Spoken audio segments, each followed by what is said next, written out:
नमस्कार। आज हम बात करेंगे बीए पार्ट सेकंड के सेकंड पेपर राजस्थान के भूगोल की यूनिट फर्स्ट का जो टॉपिक है राजस्थान का एकीकरण, फॉर्मेशन ऑफ राजस्थान की राजस्थान का निर्माण। जो वर्तमान स्वरूप हम देख रहे हैं वह वर्तमान स्वरूप किस प्रकार आया, कितने चरणों में राजस्थान का निर्माण हुआ है, उसके बारे में हम आज डिटेल से देखेंगे कि पहले राजस्थान किस प्रकार से था, राजस्थान में रियासतें थी, वर्तमान में जो है वो राज्य स्वरूप किस प्रकार से है। पहले हम देखते हैं राजस्थान का सामान्य परिचय।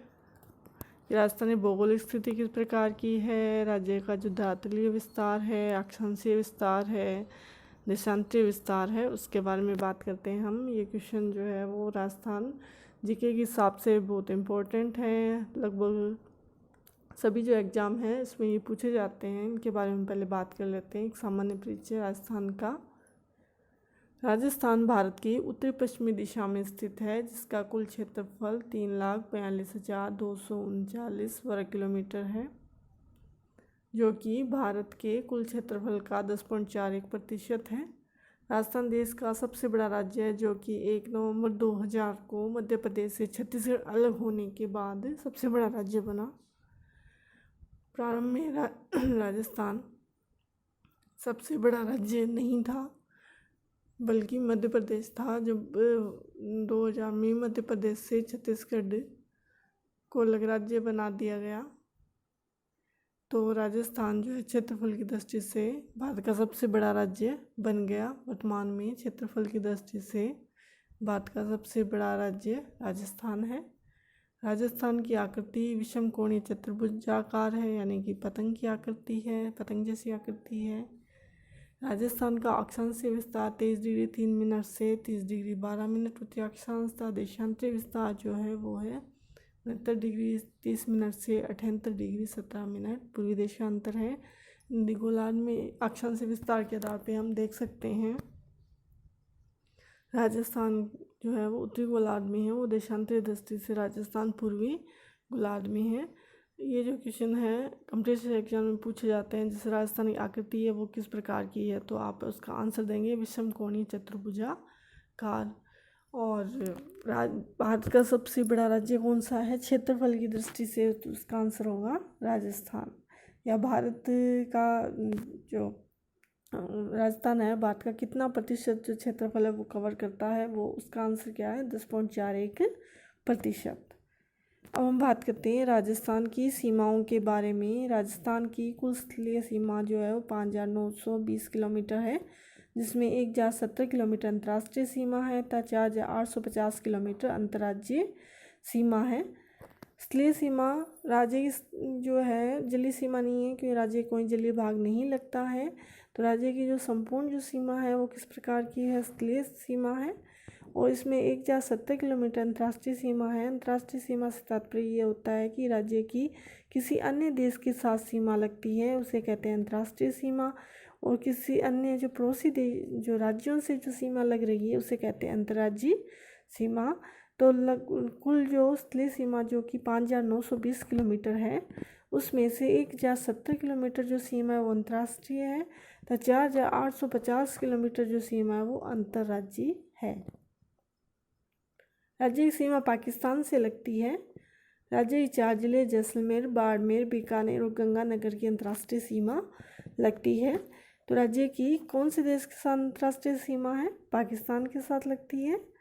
और राज्य के 4 जिले ऐसे हैं जिनकी सीमा पाकिस्तान से लगती है, या ये कहा जा सकता है कि राज्य के 4 जिले ऐसे हैं जिनकी सीमा अंतर्राष्ट्रीय है। ये क्वेश्चन भी आता है कंपटीशन में बहुत बार कि राज्य कौन से ऐसे 4 जिले हैं जिनकी सीमा अंतर्राष्ट्रीय या पाकिस्तान के साथ लगती है, तो उसका आंसर है बीकानेर, बाड़मेर, जैसलमेर, गंगानगर।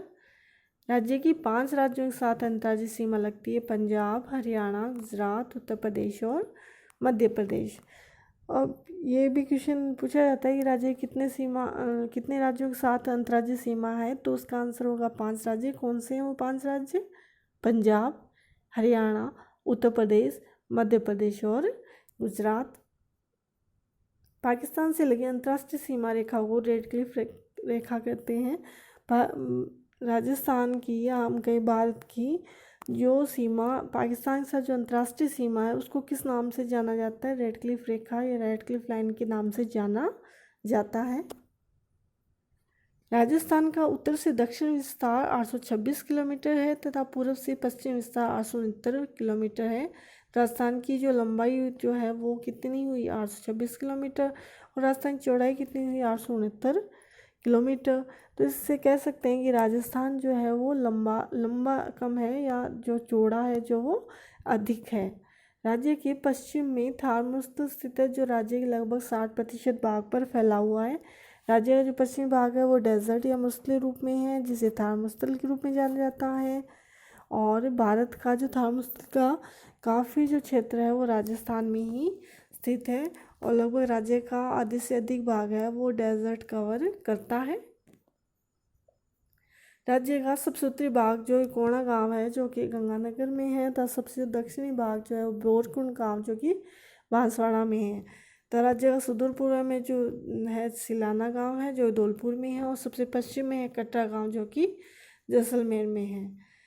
तो राज्य का सबसे उत्तरी जिला कौन सा है? गंगानगर है। सबसे दक्षिणी जिला कौन सा है? बांसवाड़ा।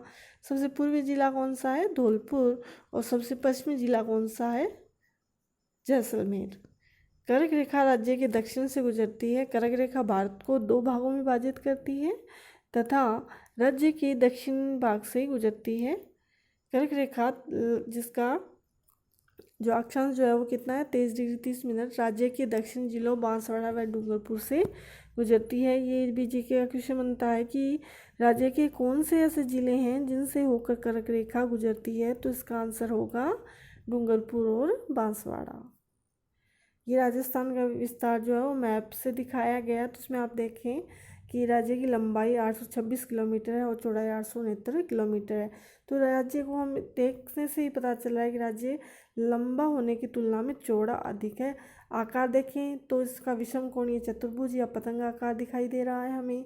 इसका अक्षांश विस्तार यदि देखें तो कितना है? 23 डिग्री 3 मिनट से 30 डिग्री 12 मिनट। और ये यहाँ जो दक्षिण के जो जिले हैं वहाँ से आपको दिखाई दे रही होगी कर्क रेखा है जिसका अक्षांश कितना है? 23 डिग्री 30 मिनट उत्तरी अक्षांश। कर्क रेखा राज्य के दक्षिण से गुजर रही है। अब बात करें हम किसकी? जो राज्य लग रहे हैं जो पड़ोसी राज्य हैं, राज्य के पंजाब है जो कि उत्तर पूर्व में है। फिर उसके बाद हरियाणा की सीमा लग रही है, उत्तर प्रदेश की सीमा लग रही है, मध्य प्रदेश की, और इधर दक्षिण पश्चिम में किसकी सीमा लग रही है? गुजरात की सीमा लग रही है। और उत्तर पश्चिम में राजस्थान की किस देश के साथ सीमा लगी हुई है? पाकिस्तान के साथ सीमा लगी हुई दिखाई दे रही है आपको। तो इससे हम मैप के थ्रू यदि हम देखें तो राजस्थान का विस्तार ज़्यादा जो है वो क्लियरली समझ में आपको आएगा। अब हम बात करें राजस्थान का नामकरण कि राजस्थान का ये नाम कैसे रहा या किस किन नामों से राजस्थान को जाना जाता था। राज्य के भूभाग के लिए सर्वप्रथम जॉर्ज थॉमस ने राजपूताना शब्द का प्रयोग किया था। सन 1829 में कर्नल जेम्स टॉड ने बुक लिखी थी annals and antiquities of Rajasthan, जिसमें उन्होंने सर्वप्रथम इस भौगोलिक प्रदेश के लिए राजस्थान शब्द का प्रयोग किया और 26 जनवरी 1950 को इसका नाम राजस्थान स्वीकार किया गया। तो सबसे पहले इसको राजपूताना कहा था जॉर्ज थॉमस ने, क्योंकि यहाँ पे जो है राजपूत राज्यों की रियासतें थी, इस वजह से उन्होंने इसे राजपूताना के नाम से संबोधित किया। जबकि राजस्थान के नाम से किसने संबोधित किया है? कर्नल जेम्स टॉड ने। और 26 जनवरी 1950 को इसका विधिवत नामकरण रखा गया है राजस्थान। अब हम बात करते हैं फॉर्मेशन ऑफ राजस्थान कि राजस्थान का निर्माण किस प्रकार से हुआ। राजस्थान के एकीकरण का श्रेय सरदार वल्लभ भाई पटेल को जाता है। राजस्थान का एकीकरण 18 मार्च से शुरू होकर 1 नवंबर 1956 को पूरा हुआ। इसमें 8 वर्ष 7 माह तथा 14 दिन लगे। आज़ादी के समय राजस्थान में 19 रियासतें थी, 3 ठिकाने थे तथा 1 केंद्र शासित प्रदेश था अजमेर मेरवाड़ा। राजस्थान का एकीकरण 7 चरणों में पूरा हुआ, जिसके बारे में हम आगे बात करेंगे। तो राजस्थान एकीकरण से जाता है, गृह मंत्री थे सरदार वल्लभ भाई पटेल, उनको जाता है। और राज्य के एकीकरण में कितना समय लगा? 8 वर्ष 7 माह और 14 दिन। हम बात करते हैं प्रथम चरण जिसे मत्स्य संघ के नाम से जाना जाता है। 18 मार्च 1948 से को ये जो मत्स्य संघ का निर्माण हुआ है। इसमें 4 रियासतें थी, अलवर, भरतपुर, धौलपुर और करौली था। एक ठिकाना निमराना था। उसकी राजधानी अलवर को रखा गया था। इसके जो राज प्रमुख जो पद था, सबसे उच्च जो पद था वो था राज प्रमुख, वो कौन थे? धौलपुर के महाराज उदयभान सिंह थे। इसके प्रधानमंत्री बनाया गया था शोभाराम कुमावत को। इसका नाम मत्स्य संघ के मुंशी की सिफारिश पे रखा गया था। इसका उद्घाटन एनवी गॉडगिल द्वारा किया गया, जो कि उस समय कैबिनेट मिनिस्टर थे। अब हम बात करते हैं दूसरे चरण की। पूर्व राजस्थान के नाम से इसे जाना जाता है और ये कब संपन्न हुआ है? 25 मार्च 1948 को। इस चरण को क्या कहा जाता है? पूर्व राजस्थान। इसमें 9 रियासतें थी, डूंगरपुर, बांसवाड़ा, प्रतापगढ़, शाहपुरा, किशनगढ़, टोंक, बूंदी, कोटा, झालावाड़ था। एक ठिकाना था, वो था कुशलगढ़, जो कि बांसवाड़ा जिले में है। इसकी राजधानी रखा गया कोटा को। उसका जो उच्चतर पद जो था राज प्रमुख, वो कौन थे? कोटा के थे भीम सिंह जी। इसके प्रधानमंत्री बनाया गया था गोकुलाल असावा को और इसका उद्घाटन भी एनवी गॉडगिल द्वारा ही किया गया था। ये जो क्वेश्चन है, ये जो है, ये काफ़ी जो क्वेश्चन के रूप में, जो जीके के जो क्वेश्चन के रूप में बहुत बार ये कॉम्पिटिशन एग्जाम में पूछे जाते हैं, तो आप इनको ध्यान से पढ़ेंगे। अगला है तीसरा चरण संयुक्त राजस्थान। ये 18 अप्रैल 1948 को पूरा हुआ। इस चरण का नाम था संयुक्त राजस्थान। इस चरण में पूर्व राजस्थान में उदयपुर रियासत, जो काफ़ी बड़ी रियासत थी, उसको मिलाया गया और एक ठिकाने को मिलाया गया था। इसकी राजधानी उदयपुर को रखा गया था। इसके राज प्रमुख भोपाल सिंह थे, जो उदयपुर से थे। इसके प्रधानमंत्री माणिक्यलाल वर्मा को बनाया गया और इसका उद्घाटन पंडित जवाहरलाल नेहरू ने किया था। अब बात करते हैं हम चतुर्थ चरण की, जिसका नाम था वृद्ध राजस्थान। इसका निर्माण हुआ है 30 मार्च 1949 को और 30 मार्च को ही राजस्थान दिवस भी मनाया जाता है। इस चरण में संयुक्त राजस्थान में जयपुर, जोधपुर, जैसलमेर, बीकानेर व अलावा ठिकाने को मिलाया गया था। इसकी राजधानी जयपुर थी। इसका गठन सत्यनारायण राव समिति की सिफारिश पर हुआ था। इसके महाराज प्रमुख थे भोपाल सिंह जी और इसके प्रधानमंत्री बनाया गया था हीरालाल शास्त्री को। इसका उद्घाटन किया था वल्लभ भाई पटेल ने। अगला है पंचम चरण, पांचवा चरण संयुक्त वृद्ध राजस्थान इसका नाम था। यह 15 मई 1949 में पूरा हुआ। इसमें वृद्ध राजस्थान में मत्स्य संघ, जिसकी स्थापना सबसे पहले की गई थी, को मिलाया गया था। इसकी राजधानी जयपुर थी। शंकर रावदेव समिति की सिफारिश पर मत्स्य संघ को वृद्ध राजस्थान में मिलाया गया। इसके महाराज प्रमुख भोपाल सिंह जी थे और इसके प्रधानमंत्री हीरालाल शास्त्री थे। अगला छठा चरण, जिसे कि राजस्थान संघ के नाम से जाना जाता है, ये 26 जनवरी 1950 को पूरा हुआ। इस चरण में बृहत्तर राजस्थान जो था उसमें सिरोही को मिलाया गया था। इसकी राजधानी जयपुरी थी। इसके महाराज प्रमुख थे भोपाल सिंह जी और इसके भी प्रधानमंत्री कौन थे? हीरालाल शास्त्री को ही बनाया गया था। 26 जनवरी 1950 को राजपूताना नाम विधिवत रूप से राजस्थान रख दिया गया और राजस्थान को बया ख श्रेणी का राज्य बनाया गया।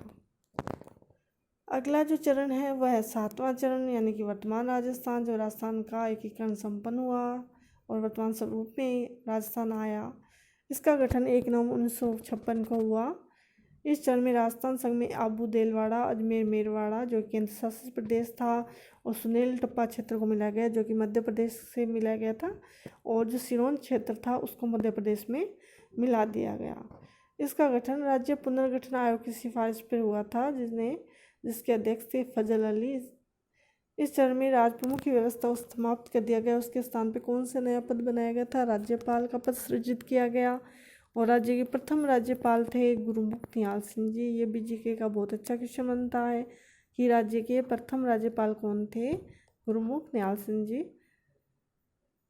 इसके मुख्यमंत्री बनाया गया था मोहनलाल सुखाड़िया को। तो राजस्थान अपने वर्तमान स्वरूप में 1 नवंबर 1956 को आया और जब राजस्थान बना इस स्वरूप में आया, यानी कि 1 नवंबर 1956 को राज्य में 26 जिले थे। वर्तमान में हम देखते हैं कि राज्य में कितने ज़िले हैं? 33 ज़िले हैं। नए ज़िलों का निर्माण किया गया है। राज्य में प्रशासन को सुचारू ढंग से चलाने के लिए राज्य को संभागों में बांटा गया। वर्तमान में राज्य में कितने संभाग हैं? 7 संभाग हैं। इनको हम देखते हैं मैप के माध्यम से। सबसे पहले बात करते हैं बीकानेर संभाग की, जिसमें कि 4 जिले शामिल हैं: गंगानगर, हनुमानगढ़, चूरू और बीकानेर। दूसरा हम बात करते हैं जोधपुर संभाग की, जिसमें कि जैसलमेर, जोधपुर, बाड़मेर, जालौर, सिरोही, पाली यानी 6 जिले शामिल हैं। तीसरा हम देखते हैं अजमेर संभाग। अजमेर संभाग में अजमेर, नागौर, टोंक, भीलवाड़ा 4 जिले शामिल हैं। अगला जो संभाग है जयपुर संभाग, जिसमें कि 5 जिले हैं, जयपुर, दौसा, सीकर, झुंझुनू और अलवर। अगला संभाग है भरतपुर, जिसमें भरतपुर, धौलपुर, करौली, सवाई माधोपुर शामिल है। अगला संभाग है उदयपुर संभाग, जिसमें कि 6 जिले शामिल हैं, राजसमंद, चित्तौड़गढ़, उदयपुर, प्रतापगढ़, डूंगरपुर और बांसवाड़ा। अगला जो संभाग है यानी 7वां संभाग कोटा संभाग, जिसमें 4 जिले शामिल हैं, कोटा, बूंदी, बारां, झालावाड़। तो ये हमने देखे राजस्थान के संभाग और प्रत्येक संभाग में कितने कितने जिले आ रहे हैं। और क्षेत्रफल की दृष्टि से यदि देखें तो सबसे बड़ा संभाग कौन सा है, इसमें जोधपुर संभाग है, जो दिखाई दे रहा है मैप के माध्यम से। तो आज हमने देखा कि राजस्थान का एकीकरण किस प्रकार से हुआ, किन लोगों का राजस्थान एकीकरण में योगदान था, कितने चरणों में हुआ, राजस्थान का नामकरण किस प्रकार से रखा गया और राज्य में वर्तमान में प्रशासनिक व्यवस्था किस प्रकार की है। धन्यवाद।